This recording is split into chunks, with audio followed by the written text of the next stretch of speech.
Let's be honest, our minds don't exactly come with an instruction manual, but what if they did? Today, we're going to open that manual and learn how to really, skillfully navigate our own internal emotional world. You know those days, right? One minute you're fine, the next it feels like fear has the controls. Or maybe it's anger, or just this wave of sadness that comes out of absolutely nowhere. It's such a common feeling, this sense that we're just along for the ride, being pulled by strings we can't even see. I mean, this quote just nails it. It perfectly captures that feeling. So you're not alone in this. This idea of an internal puppet master, that's a shared human experience. But what if you had way more say in the matter than you think? First, though, let's get one crucial thing straight. Okay, so think of it like this. Emotions are these complex, behind-the-scenes programs running in your mind and your body. But feelings are the conscious part, the readout. They're like the fever that lets you know, hey, something's happening in here. Just understanding that difference is a huge first step toward gaining some control. So here's our game plan. First, we're going to really understand the problem. Then, we'll dive into the amazing tools we have inside of us, look at the forces outside of us, and finally, figure out how to make using all these tools a total automatic habit. All right, so to start gaining control, we have to get really clear on what we can control and, just as importantly, what we can't. And to see this in action, we're going to look at a pretty extreme example. Yeah, this is what Navy SEAL Matt Mastodon went through during survival training. It's literally designed to push people to their absolute breaking point, physically and psychologically. In a situation like this, you can't just turn off fear. You can't just decide not to be frustrated. Those emotions are going to get triggered, period. So, what can you possibly do? This right here is the absolute core concept, a trigger, whether it's a stressful email, a nasty comment, or, a claustrophobic cell. It's going to set off an automatic emotional response. We can't stop that initial spark. But what happens next? Well, that's the trajectory. And thanks to something called cognitive control, we have the power to decide which path that trajectory takes. So how do we actually control that trajectory? Well, let's open up our internal toolbox. These are the shifters that exist right inside our own minds, ready to go. The first set of tools has to do with where we point our mental spotlight.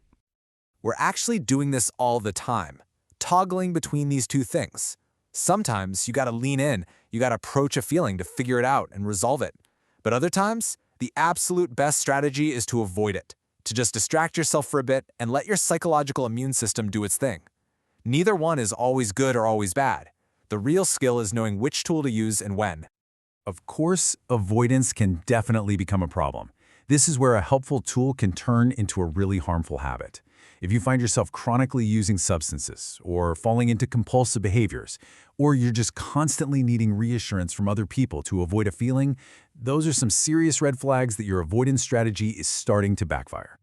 So what do you do when you can't just turn your attention away? Well, that's where perspective shifters come in. And this quote just captures the idea so well. You can literally become your own emotional coach, creating just enough mental space to see the situation with a little more clarity. I know, it sounds almost too simple to actually work, but it is incredibly powerful. Instead of thinking, I can't handle this, you just switch it to, okay, you can handle this. This tiny little linguistic shift creates psychological distance. It lets you reframe the whole situation without getting totally swallowed by it. This is a tool astronauts have used in literal life or death situations. It works. Okay, but our toolbox isn't just limited to what's inside our heads. We can also use the world around us to shift our internal state. I mean, think about it. Have you ever walked into a room and felt your mood instantly change? A cozy cafe, a chaotic office, a quiet park? The answer is 1,000% yes. Our environment is constantly, subtly influencing our emotions. So we can actually use these space shifters on purpose. We can go to places that make us feel safe and content, what some people call place attachment. And just as important, we can change the spaces that trigger negative feelings, like getting distracting temptations out of sight when we really need to focus. This right here is the key takeaway. Proactively designing your environment isn't a lack of willpower. It's just a smarter way to practice self-control. Taking the leftover pizza out of the fridge so you're not tempted later, that's not weakness, that's strategy.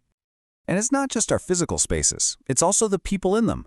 We literally catch emotions from other people, kind of like a cold. Ever walked into a room where someone's super anxious and suddenly you start to feel tense too? That's emotional contagion. But hey, it works with positive emotions too. The people we surround ourselves with are one of the most powerful external shifters we've got. Okay, so we have all these amazing internal and external tools, but there's a huge problem, right? In the heat of the moment, when we're all stressed out, we forget to use them. So how do we bridge that gap between knowing what to do and actually doing it? Enter the WHOOP method. It's a simple, science-backed way to make change automatic. It stands for wish, outcome, obstacle, and plan. The magic here is that it forces you not just to dream about a goal, but to actually think about what's going to get in your way, and then create a concrete plan to deal with it.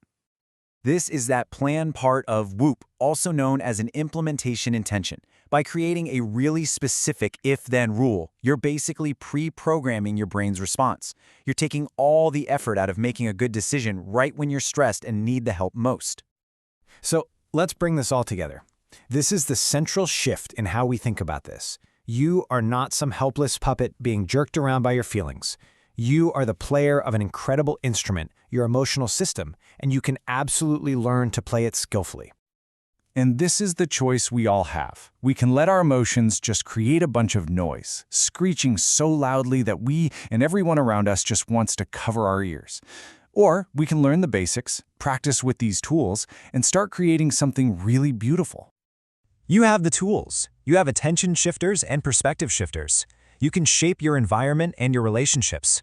You even have a way to make it all a habit. So the only question left is, will you pick up your instrument and start